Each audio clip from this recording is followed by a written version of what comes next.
The next part of the presentation, we're really very pleased to have a guest speaker today. We're very excited to introduce him to you. He is one of our own employees who, over the course of the last 6 months, has certainly undergone some life-altering experiences. He's going to be with us today to share his story and also to provide us with his perspectives on health, wellness, and life in general.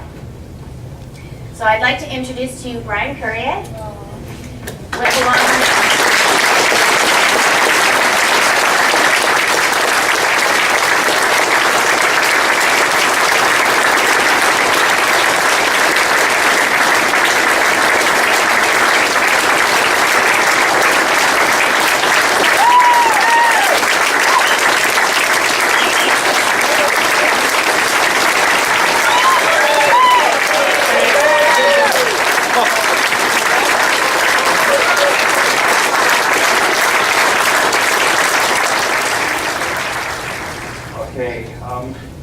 A little nervous, so bear with this.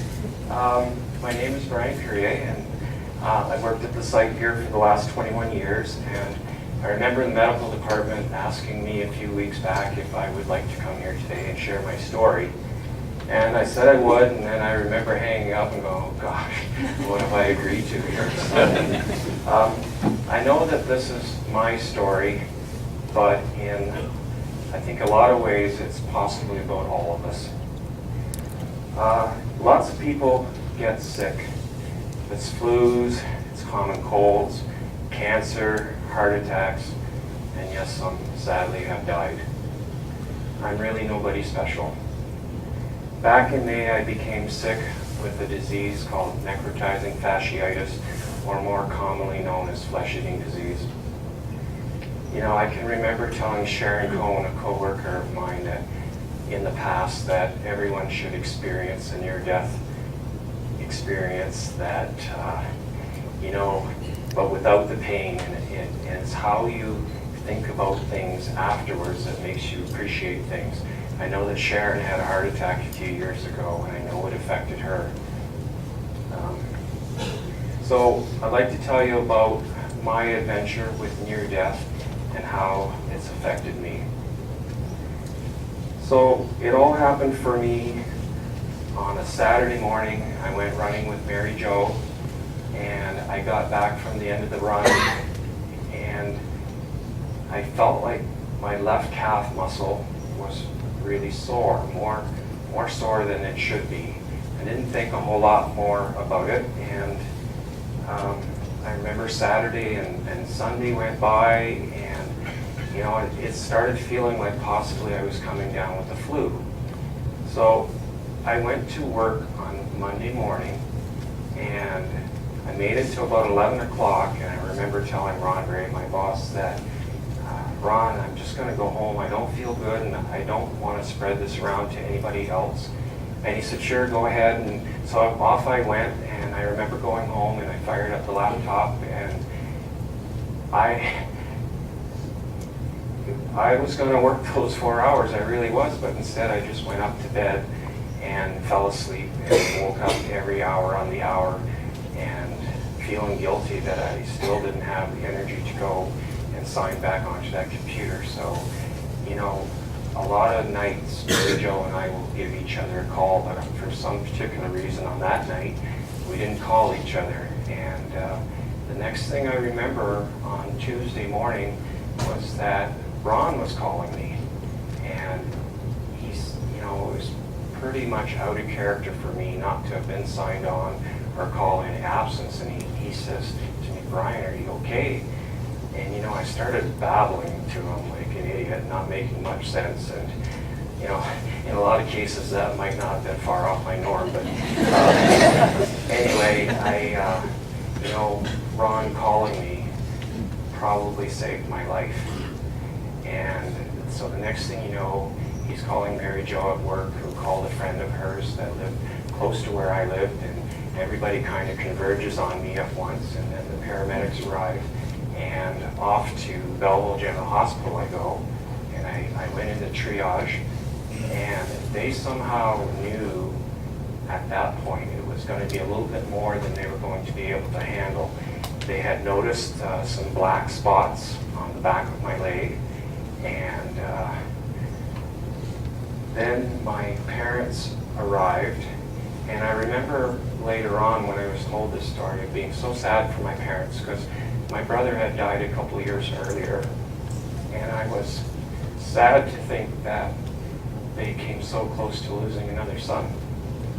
So off I go to Kingston, and flesh eating was high on their list of their suspicions. And at that point, what they did is they pumped about every antibiotic known to man through my system in hopes that whatever it was I had, that one of those antibiotics was going to work. And what they do right away is they send some cultures off to the lab, but you have to wait 72 hours for them to come back to find out exactly what it is so that they can hone in on which antibiotic that you need. Now, just for some trivia, there's about 90 to 200 people every year in Canada that get flesh-eating disease. About 20 to 30% of these become fatal. It usually starts off with a small discoloration around a bruise or a cut, but in my case, there was nothing evident. So they did the first surgery on me the day I arrived in Kingston, and what they did was they cut my leg open from top to bottom, and they tried to get rid of all the blackness that was coming on the leg. And they told Mary Jo that night that they weren't able to get all the black out, that there was still a little bit left, but they were going to leave me there until the following morning and just see what they wanted to do. So things started happening pretty quick about Wednesday morning at 7 a.m. They rushed into Mary Jo and they said, "You need to sign this consent form to amputate his leg or he may not make it." So she signed and they amputated my leg, and they kind of worked their way up the leg to try to find out where the dead flesh was, type of thing. And they got up as far as my hip, and they were so concerned that they would have to go further, which would not have been a very good thing for me. So they ended up doing what they call a hip disarticulation, where they basically just take your hip bone right out of its socket, and so my left leg was gone at that point. Now, believe it or not, that was the last of flesh eating for me.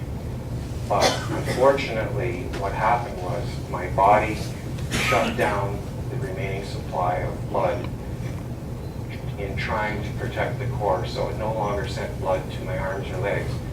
And in doing so, if your extremities don't get blood, that they will quickly soon die off. So unfortunately, at that point, my left arm below my elbow was amputated, and then a couple of days later, although they tried to say that my right leg below my knee.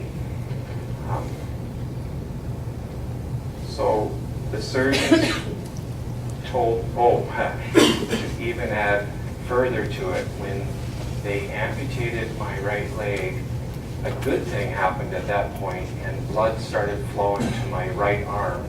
But unfortunately, all 5 of my digits on my right hand above the fingernail had to be amputated because they were all black.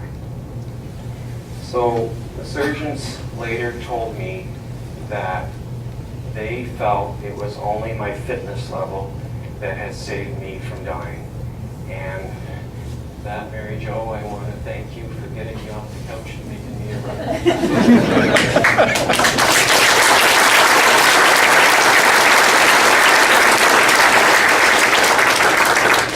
So anyway, next spring, or late spring, when we're all doing our choices programs again,